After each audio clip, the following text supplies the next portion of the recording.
Bonjour à tous. Aujourd'hui, je vais vous expliquer comment faire pour mettre directement GPT-3, l'API, dans un calcul Excel. Donc il y a déjà une vidéo où j'expliquais comment câbler l'API à Excel pour le faire à partir d'une fenêtre. Là, on va le faire directement dans un classeur, ce qui est plus intéressant pour automatiser un certain nombre de tâches. Donc ici, dans l'exemple que vous avez sous les yeux, en fait, vous avez un texte que j'ai pris sur Internet et on va lui demander de chercher les adjectifs dans ce qu'il y a ici à gauche, là, sur le texte. Donc ici, j'ai créé une fonction ChatGPT 4, donc on verra comment est codée cette fonction après. Et puis je lui donne deux arguments. En fait, le premier trouve les adjectifs dans, et puis B1 dans la case qui est ici. Donc j'ai créé une fonction en fait qui s'appelle ChatGPT4. On verra le code ensuite, où je vais demander en premier argument donc d'aller trouver les adjectifs dans, voilà une partie du prompt, et une autre qui est la cellule B1, donc celle-ci. Donc normalement, il devrait. Alors il faut que je mette un égal. Il va aller chercher en ligne et puis il renvoie bien effectivement épais, beau, rouge qui sont bien des adjectifs. Alors il se trompe sur cramoisi, c'est pas grave. Et puis là on peut effectivement sur d'autres cellules l'étendre. Donc là il est en train de calculer.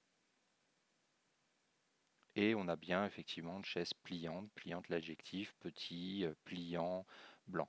Donc on arrive bien effectivement à partir d'une plage de données, lui faire écrire dans les cellules d'à côté quelque chose en lien avec le prompt qu'on lui a envoyé via l'API. Donc on va maintenant passer à la partie code. Donc concernant la partie code, la première chose à faire en fait, c'est de créer un module. Le module en fait va être là pour recevoir la fonction que vous allez créer. Ici, tout ce que vous allez écrire, vous allez devoir le mettre dans le module. Là, j'en ai créé un deuxième pour l'exemple, mais c'est très, très important de mettre votre fonction dans le module. On va repartir de ce code VBA qui est dans le module 1. Donc, concernant la partie code, la première chose à savoir, c'est que on va utiliser une fonction. Donc, c'est pas une sub, une macro, mais il faut bien utiliser une fonction pour pouvoir l'appeler directement dans un classeur Excel. Ensuite, donc on va définir deux arguments à cette fonction. Le prompt, qui sera en fait la question que vous allez poser, et puis la cellule, qui est l'endroit de ce que vous allez vouloir analyser. Ensuite, alors vous pourrez voir la première vidéo pour toute cette partie-là, mais je vais résumer rapidement. Donc, je mettrai la vidéo dans les commentaires, bien sûr. Euh, Ici, on va définir un objet pour aller faire une requête auprès de l'API. Donc, on lui donne sa dimension, on l'instancie, créer un objet Microsoft XML. Donc là, tout de suite, vous avez ici les références que vous devez utiliser. Alors pour être honnête, je ne sais pas s'il les faut toutes, mais en tout cas au cours des manipulations, avec ChatGPT, j'en ai rajouté un certain nombre. Donc vous les avez ici, c'est utile et ça peut peut-être être obligatoire pour faire marcher la fonction. Voilà, donc cochez bien effectivement toutes ces cases, donc Visual Basic for Application, Microsoft Excel, Object Library, OLE Automation, ça c'est Office et Excel, et puis le dernier XML pour faire les requêtes. Ensuite, on va définir l'URL de l'API. C'est celle d'OpenAI en fait, pour réaliser des complétions, c'est-à-dire des demandes de texte à partir d'un prompt. Ça, vous pouvez aller voir la documentation de OpenAI. Donc pour aller sur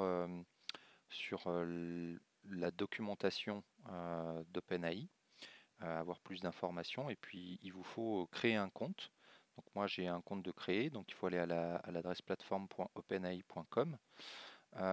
Donc ici vous avez un premier onglet qui est la documentation, où vous avez tout ce que vous devez savoir, notamment je parlais des complétions. Ici vous avez la façon de faire les requêtes. Alors ça a été adapté pour Excel, mais si vous voulez le faire sur un site web, c'est comme ça qu'il faut faire. La deuxième chose importante, c'est tout ce qui est API Key et l'utilisation. Donc ici, on voit que vous allez avoir un écran avec les clés, donc il faut en créer une nouvelle. Vous cliquez ici, et ici, en fait, ça va vous mettre un numéro qu'il va falloir copier-coller dans. Donc celle-ci, je peux l'enlever, j'en ai pas besoin. Et puis bah, une fois que vous allez avoir fait ça et que vous allez avoir mis votre carte bleue, vous allez pouvoir avoir, donc ici je vais me mettre en janvier par exemple, ça c'est ma consommation finalement de janvier de l'API, donc vous allez, alors ici j'ai consommé 2 euros, je me suis mis limite à 5 euros, et puis donc là si on va hop, on va prendre je sais pas, le 29, a priori j'ai beaucoup utilisé. Ici, j'ai fait 53 appels à l'API, et ici vous avez le détail de combien ça a coûté par le nombre de tokens et donc le coût associé. Voilà, donc vous pouvez suivre votre consommation de l'API GPT-3. Ensuite, vous allez définir l'API Key, donc ça c'est votre clé personnelle que vous pouvez, après vous être inscrit sur le site d'OpenAI, récupérer. Donc celle-ci c'est la mienne, mais je la changerai après la vidéo. Donc il faudra la remplacer par la vôtre. Ensuite, vous allez définir le modèle que vous allez utiliser. Donc ici, j'ai pris le texte DaVinci 003. Il en existe d'autres, ABA et Babbage, des choses comme ça. Enfin voilà, pour différents niveaux de précision au niveau des réponses. Pour certaines requêtes, en fonction d'un paramètre qu'on va revoir après, qui est le max token, c'est-à-dire la longueur de la réponse, mais aussi la longueur du prompt que vous envoyez. Ça va influer sur le coût en fait de la réponse. Donc ensuite vous allez définir un objet JSON, comme je me suis fait reprendre dans la première vidéo, pas Jason mais JSON même, JSON. Et donc ici, une fois c'est ce qui va être mis en forme pour être envoyé par l'API vers l'API donc OpenAI, et qui va être traité. Donc il lui faut un format particulier, c'est le JSON. Donc ensuite vous allez définir le prompt. Donc on l'a vu tout à l'heure, donc c'est ce qu'il y a dans la sale value. Alors effectivement, je l'ai fait à l'envers là, mais le mieux serait peut-être effectivement d'écrire le prompt. Donc on l'a vu tout à l'heure, c'est trouve-moi les adjectifs.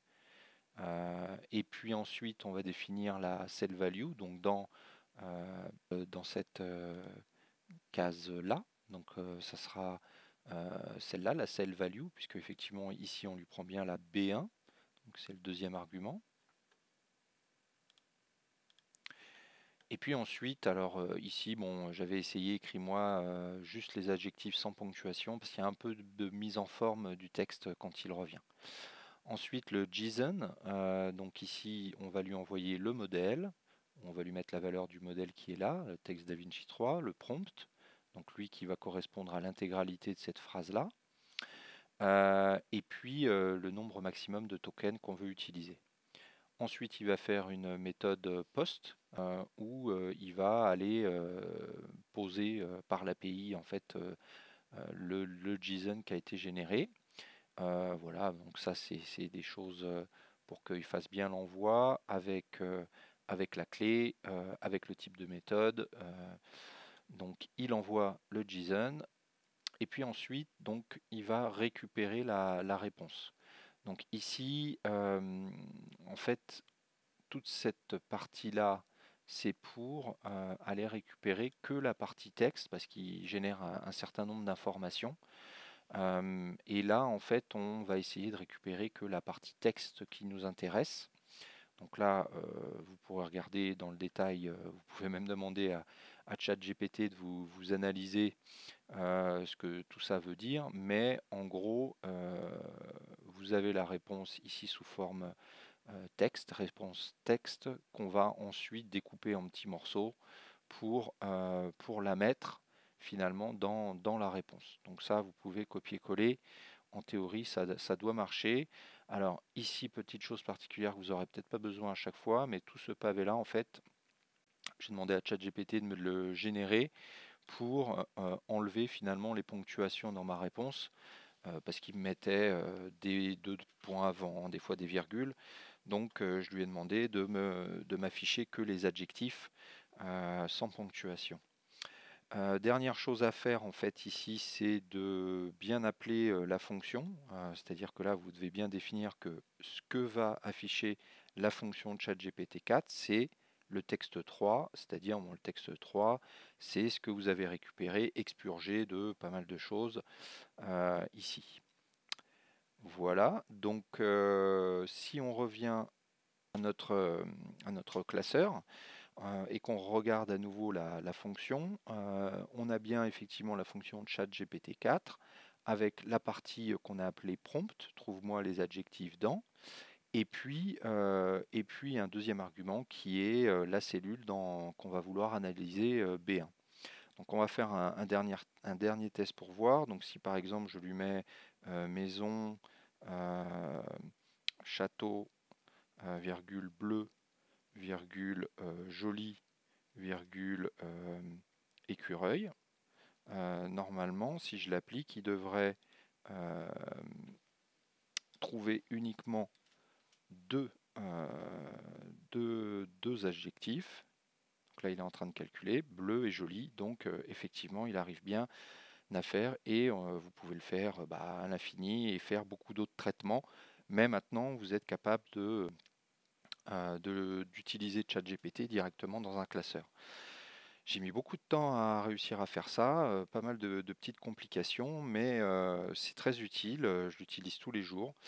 Donc si vous avez aimé cette vidéo et qu'elle vous est utile, n'hésitez pas à vous abonner parce que je répondais finalement avec cette vidéo à la question d'une personne qui sur la première vidéo était intéressée par lier OpenAI et Excel, mais par contre qui voulait faire ça, c'est-à-dire pouvoir utiliser une fonction. De plus, j'ai vu que des personnes proposaient ça sur Internet, mais malheureusement, en fait, c'est des add-ins, alors soit payants, soit il faut s'inscrire. Là, le code, en fait, je vous le mettrai par un lien et vous aurez accès pour le faire par vous-même totalement gratuitement. Voilà, donc merci pour votre attention et à bientôt. Au revoir.